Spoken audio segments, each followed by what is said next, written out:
Oke Ustadz, ini ada dua pertanyaan Ustadz.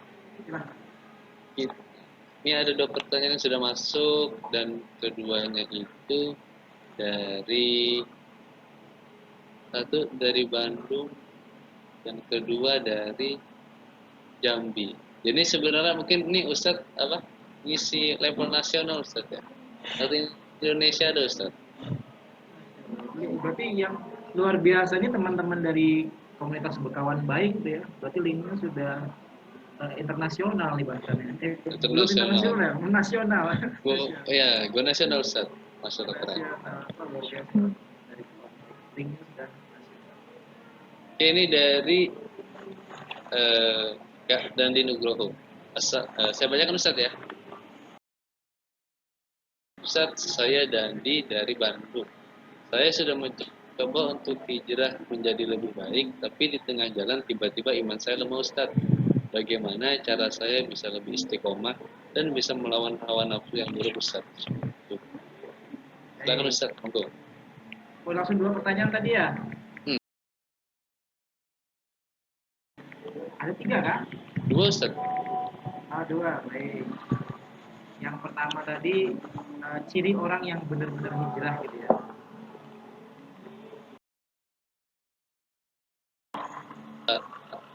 Maksud itu yang kedua Ustadz, itu dari Kak Aniswati. Oh gitu. Yang pertama tadi apa ya? Yang pertama mencoba untuk hijrah tapi di tengah jalan imannya lemah. Nah, yang jadi pertanyaan bagaimana cara bisa lebih istiqomah dan bisa melawan hawa nafsu yang buruk, Ustaz. Masya Allah. Pertanyaan yang populer sekali ya. Hijrah itu memang tidak bisa dipisahkan dari istiqomah. Dan pertanyaan ini sebenarnya nanti disampaikan di sesi ketiga gitu. Tapi tidak apa-apa, ini sebagai penyemangat buat teman-teman karena kita tidak tahu juga ke depannya apakah teman-teman bisa hadir di tempat sesi secara lengkap atau hanya di sesi ini saja dikarenakan ajal sudah menjemput. Mudah-mudahan kita senantiasa diberikan umur yang panjang, diberikan kekuatan iman, disehatkan badan, diberikan rezeki yang melimpah dan umur yang barokah. Amin ya rabbal alamin. Baik teman-teman yang berbahagia, berkenaan dengan pertanyaan dari Abang Dendi tadi ya. Masya Allah, Dendi dari Bandung. Saya tak menyangka juga nih ya, alhamdulillah. Mudah-mudahan tadi saya ngomong tidak banyak pakai bahasa daerah gitu ya. Semua teman-teman paham. Ternyata ada yang dari Bandung, alhamdulillah. Jadi kalau sudah kita mencoba untuk meniti jalan hijrah, tapi ternyata di tengah-tengah jalan kita tidak istiqomah, berarti ada sesuatu yang something. Dan permasalahannya itu pasti terletak pada problem. Apa sih ini diomongkan itu? Sesuatu yang something dan permasalahan yang terletak pada problem. Hijrah itu sebenarnya sepele, mudah sekali. Karena kalau kita berbicara hijrah berarti berubah. Ketika saya menunjukkan lapak tangan saya, kemudian saya ingin hijrah, kemudian saya balik tangan saya seperti ini, maka saya sudah hijrah, saya sudah berubah. Sesimpel itu hijrah, sesimpel itu. Ketika saya sedang kehujanan di tengah jalan, kemudian saya memutuskan untuk bernaung di pinggir jalan, nah di pinggir jalan ya, di hujan di tempat gitu ya, tengah jalan sama-sama kena hujan gitu ya. Berteduh di tempat yang memang tidak kehujanan. Hujanan kemudian saya berteduh di tempat yang tidak hujan. Nah, kan besar. Ketika kita bahasa agama itu adalah istiqomah, maka itu merupakan sesuatu yang amat sangat berat. Makanya kata Ustaz Luqman Hakim, Anda mau menjadi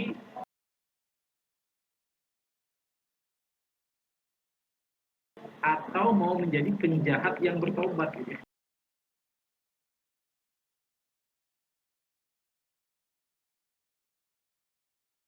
Tobat. Intinya, jika seseorang itu sudah menempuh jalan hijrah, maka dia akan diuji dengan berbagai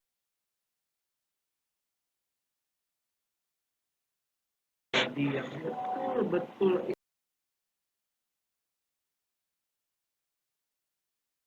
Dan ketika kita hijrah itu kan kita harus punya progres ya, berprogres.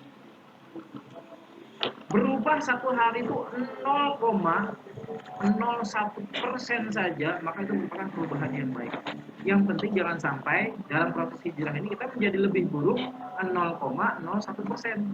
Yang paling penting lebih bagus, lebih baik di hari-hari kehidupan kita.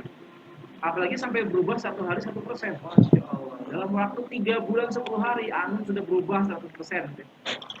Tapi itu mengkhawatirkan, seperti itu malah mengkhawatirkan.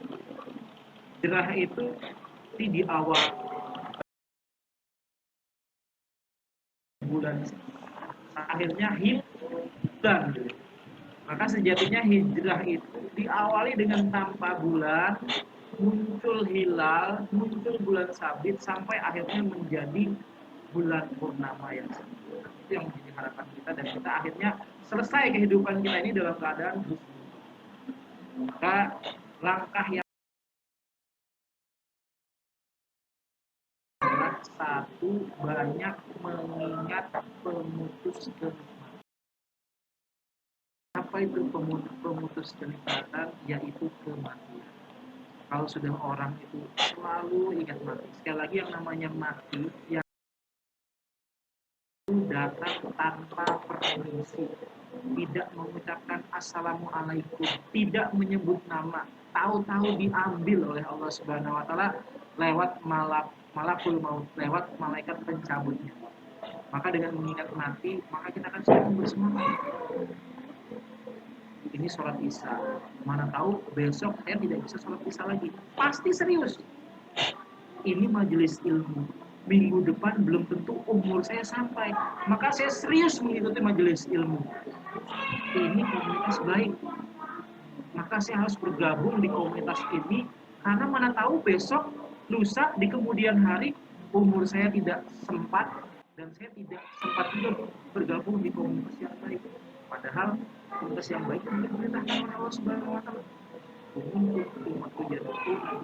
Oh iya, hendaklah ada segolongan umat yang menyuruh kepada al-khair, menyuruh kepada kebaikan. Maka sayang sekali kalau misalnya dalam hidupnya tidak. Jadi yang pertama itu banyak mengingat pemutus kenikmatan, yaitu kematian. Dengan banyak mengingat mati, maka kita itu memaksimalkan akhir saya. Kalau sampai hari terakhir saya bermaksiat, gimana bekal saya di kemudian hari? Di dunia mungkin bekal saya cukup, uang saya ada, tapi ternyata bekal akhiratnya masih kurang. Dengan mengingat mati, tidak terus. Ciri orang cerdas itu dua, berdasarkan hadis riwayat Ibnu Majah. Orang yang senantiasa, satu, mengingat mati, dua, mempersiapkan kematian, maka dia termasuk orang itu. Nah, kemudian yang kedua, sebutkan tadi, gabung di komunitas orang soleh, orang Jakarta, orang Bandung, komunitas Ngaji Samarinda, ada komunitas Infinite, komunitas dari teman-teman BMI, Paskas, kawan baik, dan lain sebagainya, banyak sekali. Kalau memang komunitas itu mengarah kepada kebaikan, orangnya di dalamnya adalah orang-orang baik, dan aktivitasnya adalah aktivitas yang baik-baik, karena Anda akan menjadi orang yang baik. Nah, kemudian supaya kita tetap istiqomah, maka kita juga harus senantiasa mencari orang-orang yang sekiranya itu banyak memberikan fatwa, banyak memberikan pesan-pesan yang baik kepada kita. Intinya kita merindukan sesuatu yang baik dari orang lain, agar kita itu semakin baik. Itu yang kedua. Nah, kemudian yang keempat, jangan lupa berdoa. Berdoa kepada Allah Subhanahu wa taala, mudah-mudahan diberikan kemudahan dalam melakukan kebaikan, diberikan kemudahan meniti jalan hijrah, diberikan kemudahan dalam kesetiaan di jalan perubahan. Dan yang paling penting, juga tidak sekedar beramal, kita juga harus menyampaikan pesan-pesan kebaikan atau menyampaikan pesan-pesan dakwah kepada orang lain, menyampaikan pesan-pesan bermanfaat itu kepada orang lain, dan itu juga akan menjadi penjaga kita. Makanya kalau misalnya antum perhatikan para penceramah, para ustadz, orang-orang yang sering menyampaikan kebaikan, mungkin dia bukan penceramah, sering menyampaikan kebaikan. Maka yang paling sering dia sampaikan apa? Sebelum saya menyampaikan kebaikan yang saya sampaikan ini, sebenarnya nasihat yang saya sampaikan ini buat saya pribadi. Kemudian teman-teman semua. Nah, sejatinya apa yang saya sampaikan ini belum tentu saya bisa melakukan. Belum tentu saya melakukan secara maksimal gitu. Karena sejatinya ketika kita itu menasehati orang lain, sebenarnya kita itu sedang menasehati diri kita sendiri, termasuk apa yang saya sampaikan ini. Ketika saya menyampaikan sesuatu yang ternyata saya masih lemah dalam perkara itu, atau amal saya tidak kuat di perkara itu, saya itu akan merenung, bahkan saya akan deg-degan sendiri. Ini saya sampaikan perkara yang berat, perkara yang amat sangat penting dan serius. Ya Allah, berikan kesempatan kepada saya untuk bisa melakukan itu. Doa dalam hati. Itu 5 perkara itu ya.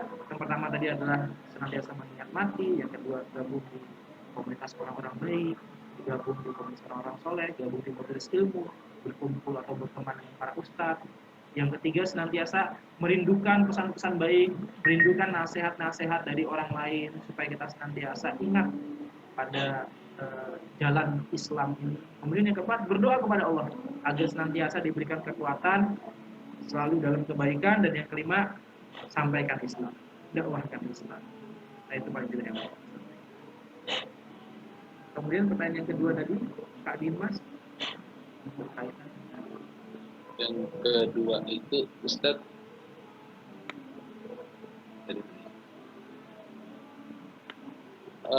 dari Kak Aniswati Membuah.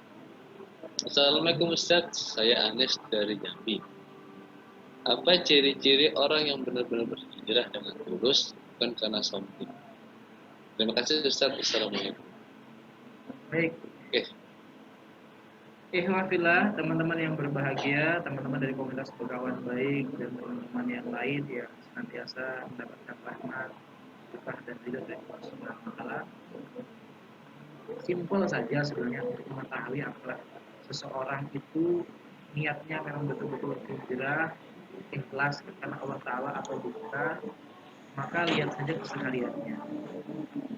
Kalau kesehariannya kita melihat dan setelah kita perhatikan menunjukkan tanda-tanda positif, tanda-tanda yang baik, tidak pernah berharap sesuatu, tidak pernah berharap ini itu gitu ya.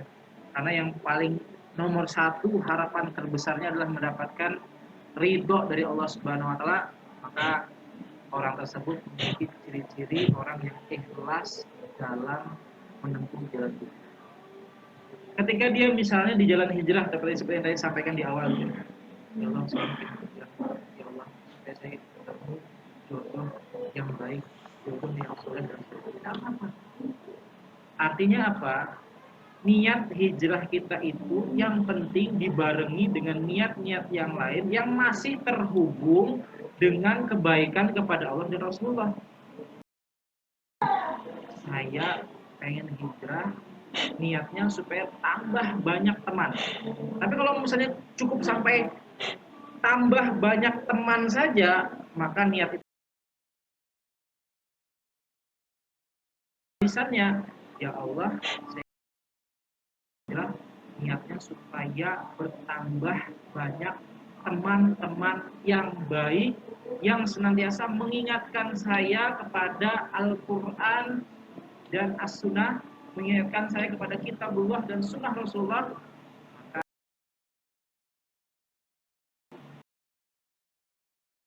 hijrah, saya meniti jalan hijrah ini supaya bertambah teman-teman saya di kalangan ustaz, di kalangan guru, di kalangan alim ulama.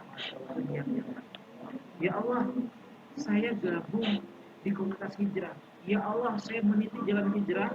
Mudah-mudahan saya menemukan pekerjaan yang halal dan baik. Bukan pekerjaan yang mengarah kepada riba, bukan pekerjaan yang mengarah kepada tipu daya, bukan pekerjaan yang mengarah kepada kecurangan dan lain sebagainya. Hijrah ini Allah pertemukan saya dengan pekerjaan yang halal, baik, mubarakah, yang mendapatkan berkah dari Allah Subhanahu wa taala. Ayat yang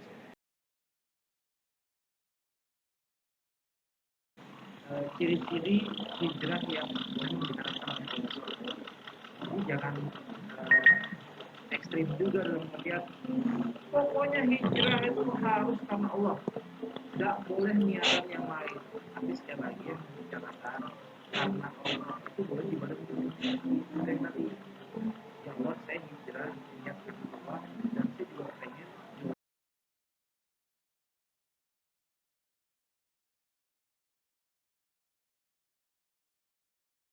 sama-sama aktivis di komunitas tertentu gitu ya. Biasanya jodohnya tidak jauh-jauh. Kenapa? Karena sudah satu frekuensi, satu pemahaman. Lagi jauh-jauh mencari sesuatu yang sekiranya itu kayak ada di sekitar dia juga. Nah, itu yang menjadi perkara atau catatan penting dari Mbak siapa tadi ya? Mbak Anis. Mbak Anis ya. Mbak Anis dan teman-teman yang lain, teman-teman yang menyimak yang pada kesempatan malam hari ini sama-sama ingin mengharap ridho Allah Subhanahu wa taala. Mari kita kembali niatkan diri kita, luruskan niat kita, mudah-mudahan semuanya ikhlas karena Allah Ta'ala. Kemudian sambil renungkan apakah ciri-ciri hijrah yang ikhlas, hijrah yang memang niatnya karena Allah itu sudah ada pada diri saya. Karena betapa banyak orang yang meniti jalan hijrah, dia hijrah dia tinggalkan jalan hijrah, malah dua-duanya kembali bergelimang dengan dosa, bahkan makan harta riba, istrinya selingkuh, suaminya selingkuh, dan lain sebagainya. Karena ketika dia meniti jalan hijrah, niatnya supaya bisa menikah gitu. Padahal meniti jalan hijrah, dan ketika dia nikah itu juga tujuannya supaya dakwah semakin luas, supaya dakwah semakin bersemangat, supaya kan dengan setelah menikah meninggalkan jalan hijrah, hijrah untuk menikah atau menikah untuk hijrah gitu. Artinya apa? Semua itu niatkan dalam rangka meniti jalan hijrah, meniti jalan berubah, meniti jalan dakwah, meniti jalan yang diridhoi oleh Allah Subhanahu wa taala, meniti jalan sesuai dengan kitabullah wa sunnah Rasulullah. Jadi,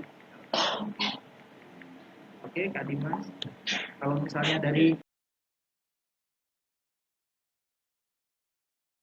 lagi sesuatu silakan supaya tuntas. Ya Ustaz. Keren. Oke Ustaz, ini mungkin ada last question Ustaz ya. Karena habis dari Kak Mayang. Assalamualaikum Ustaz. Dari Tenggarong Ustaz. Oh, Tenggarong. Tuan rumah. Assalamualaikum Ustaz. Tenggarong mau tanya, bagaimana memilih kajian untuk yang baru pertama hijrah? Dari apa ya, materi apa dulu yang perlu diperdalam? Karena selama ini saya ikuti semua kajian yang saya tahu, malah jadinya bikin sendiri Ustaz. Dan satu lagi Ustaz, dia nanya dulu Ustaz ya. Tanya lagi Ustaz, mana yang lebih baik, hijrah secara fisik dulu atau hijrah hati? Syukran Ustaz. Baik. Pertama, kalau kita merujuk kepada kitab Nizamul Islam yang ditulis oleh Syekh Taqiyuddin An-Nabhani, maka perkara yang paling penting yang harus kita pelajari itu adalah thoriqul iman. Apa itu thoriqul iman? Yaitu jalan meniti dalam urusan kehidupan. Jalan iman, perkara-perkara yang berkaitan dengan iman. Ada juga yang menyebut jalan menuju memperkuat tauhid, yang intinya mengesahkan Allah. Unboxing surah Al-Ikhlas itu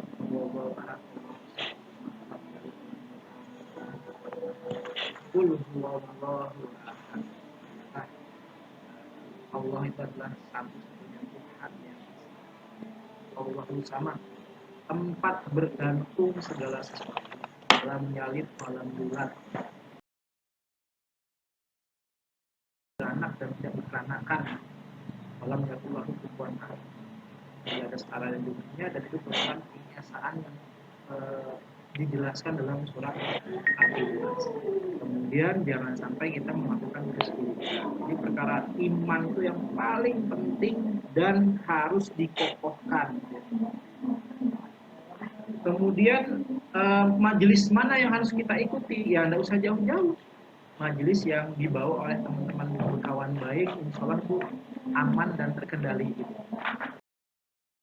Kita banyak di luar sana ngakunya majelis sunnah, ngakunya dakwah sunnah, diisi oleh ustadz-ustadz sunnah. Saya tidak menyinggung kelompok manapun, tapi ada begitu. Hampir semua aktivitas manusia di dunia ini bid'ah gitu. Bid'ah. Musik haram, musik bid'ah. Lagu Indonesia Raya, oke, boleh, tidak ada masalah. Jadi kan bingung nih ya, lagu Indonesia Raya boleh, tapi musik bid'ah. Jadi bingung nih. Perkara-perkara yang sekiranya itu membuat kita bingung, ya sudah tinggalkan. Jadi kalau kita merasa di majelis apapun itu, kalau ngakunya itu adalah majelis sunnah, ustadznya ustadz sunnah gitu ya, dakwahnya dakwah sunnah, tapi isinya malah memecah belah dan menjauhkan kita dari persatuan, maka tinggalkan majelis itu. Tinggalkan.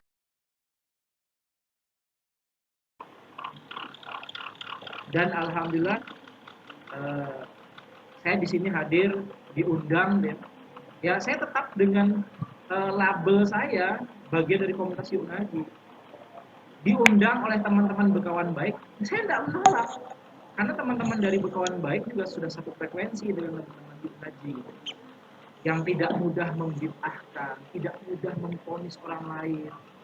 Bahkan ada juga yang mengaku sebagai ustadz sunnah mengatakan kalau hujan itu datangnya dari tabrakan antara awan satu dengan awan yang lain, kemudian menghasilkan hujan, maka dia syirik.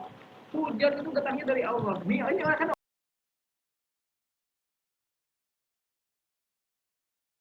itu hujan yang turun dari Allah dengan proses turunnya hujan. Yang namanya awan itu kan memang harus melalui proses dulu kan, sampai akhirnya memberat menjadi rintik-rintik hujan. Mencampur adukan urusan atau perkara akidah dengan perkembangan sains dan teknologi. Ini salah paham namanya seperti ini. Salah paham, salah tempat. Makanya harus profesional kita dalam belajar ilmu agama, ilmu dunia ini. Kalau mau mencampur adukan, formulasinya harus sesuai. Sampai akhirnya menyimpulkan naik motor haram, naik mobil haram karena tidak pernah dicontohkan Rasulullah, repot sekali kemana-mana naik onta, naik kuda gitu. Makanya hati-hati. Majelis apapun itu, kalau misalnya isinya memecah belah, sekelas Ustaz Abdul Somad, sekelas Ustaz Adi Hidayat,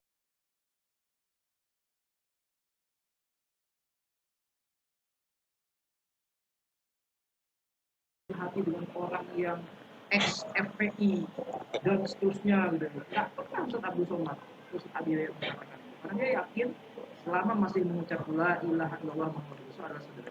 Yang repot itu ada yang mengaku paling merasa benar, paling merasa hebat, hanya kelompoknya saja yang masuk surga, gitu. Kelompok yang lain tempatnya di neraka. Itu yang menjadi catatan penting dari saya. Kemudian yang kedua tadi apa tadi? Yang kedua tadi mana yang lebih baik, hijrah secara fisik dulu atau hijrah hatinya dulu, Ustaz? Nah, ibarat mata uang yang terdiri dari dua sisi, maka mata uang itu akan bermanfaat sempurna ketika dua sisi itu memang ada. Satu gambar burung, satunya satu gambar burung garuda, satu tulisan angka nominalnya gitu. Keduanya tak terpisahkan. Maka sesungguhnya hijrah fisik maupun hijrah hati, keduanya itu saling mendukung. hijrah fisik saja tapi tidak hijrah hati, maka ya tadi seperti yang saya sampaikan di awal, makanya termasuk manusia setengah hijrah. Begitu juga dengan yang hatinya dulu, kemudian baru fisiknya dulu, itu juga menjadi manusia yang setengah hijrah. Karena betapa banyak orang di luar sana yang coba memponis dan membenarkan apa yang dia lakukan.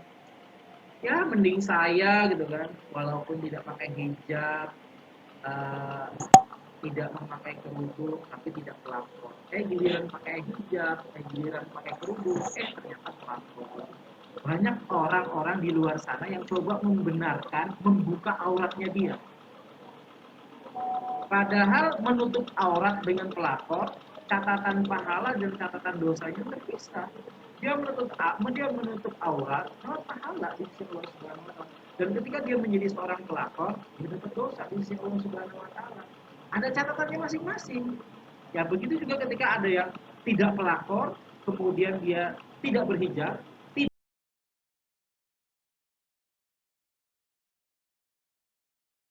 mensucikan dirinya dari perbuatan-perbuatan yang dusta dan biadab. Tapi di satu sisi tidak berhijabnya dia dicatat sebagai orang yang melakukan dosa. Mau dikatakan orang yang tidak fifty dengan orang yang berhijab tapi pelakor, ya iya betul. Bagus-bagus amat ya tidak jelek-jelek amat gitu. Karena di masing-masing mereka ada keunggulan, ada kebaikan yang mereka lakukan. Tapi tetap yang paling bagus adalah kedua-duanya dijalankan. Berakhlakul karimah, tidak pelakor, pakai hijab, ya kerudung pula, masya Allah. Dambaan wanita solehah pilihan tak dinas. Jadi simpelnya seperti itu. Tapi kalau misalnya Ustaz kok kayaknya tidak tegas nih. Ya sudah Ustaz, coba pilih Ustaz. Fisik dulu atau hati dulu Ustaz dulu. Ya kalau misalnya mau dipaksa mana yang paling utama itu, ya hatinya dulu dibenahi. Tapi jangan kelamaan membenahi hati itu, cukup 1 hari. Nggak usah lama-lama. Kita nggak tahu umur kita tuh sampai kapan gitu kan. Benahin hati, ketika membenahin hati itu jangan kemana-mana, jangan keluar rumah keluyuran gitu. Sambil membenahin hati yang akhwat keluyuran sambil buka aurat, buka aurat pakai celana pendek sambil maksiat. Jangan begitu. Membenahi hati itu di rumah, sholat istikharah gitu kan. Membenahi hati itu ya saya keluar rumah ini, hijab yang saya pakai ini gayanya, modelnya seperti apa, warnanya apa, motif batiknya bagaimana dan seterusnya. Nah, mungkin itu bisa dipikirkan secara teknis. Saya harus menutup aurat, saya harus menunjukkan diri, saya harus memakai pakaian rapi dan menutup aurat. Ya hatinya dibenahi, jangan lama-lama, segera benahi fisiknya. Yang repot itu fisiknya rapi, tapi ternyata hatinya busuk. Makanya nanti di pembahasan tazkiyatun nafs itu seru banget itu. Kita akan unboxing, kita akan bedah secara menyeluruh sampai mendalam apa sih sebenarnya hati tersebut. Mudah-mudahan teman-teman di pertemuan yang akan datang punya kesempatan dan kembali bertemu lagi di sesi yang amat sangat. Saya tidak menyangka pesertanya sampai 20, hampir 30 dari tembus ya. Saya pikir saya pikir kurang dari 10 gitu ya.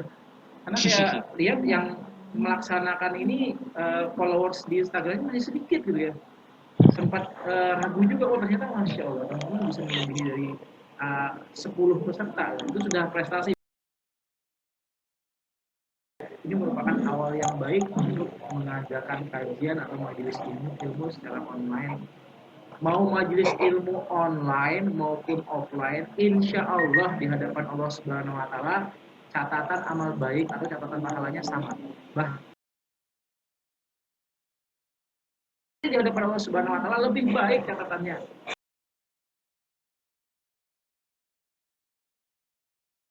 Lain tapi kerjanya tidur, cuek, seadanya, korban kuota. Lebih memilih mendengarkan, memperhatikan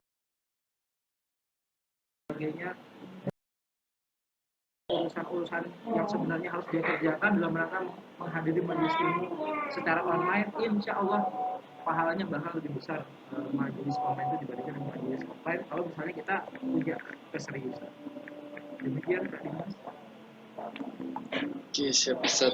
Cukup panjang banget Ustaz. Udah bisa paham masing-masing. Oke Ustaz, ada materi yang ingin disampaikan lagi Ustaz?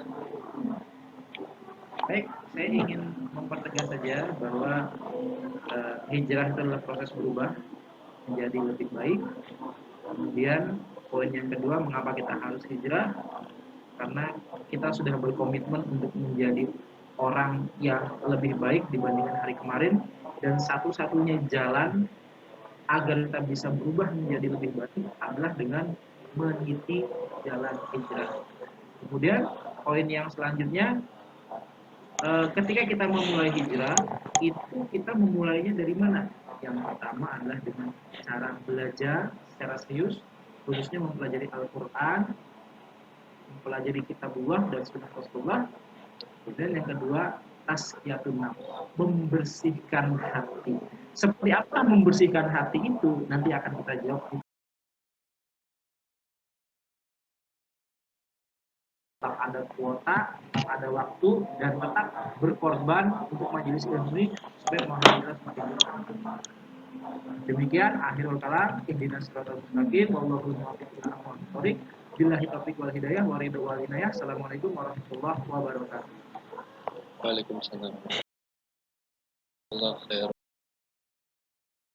Ustaz, satu keluarga disehatkan terus, istiqomah, kejangan.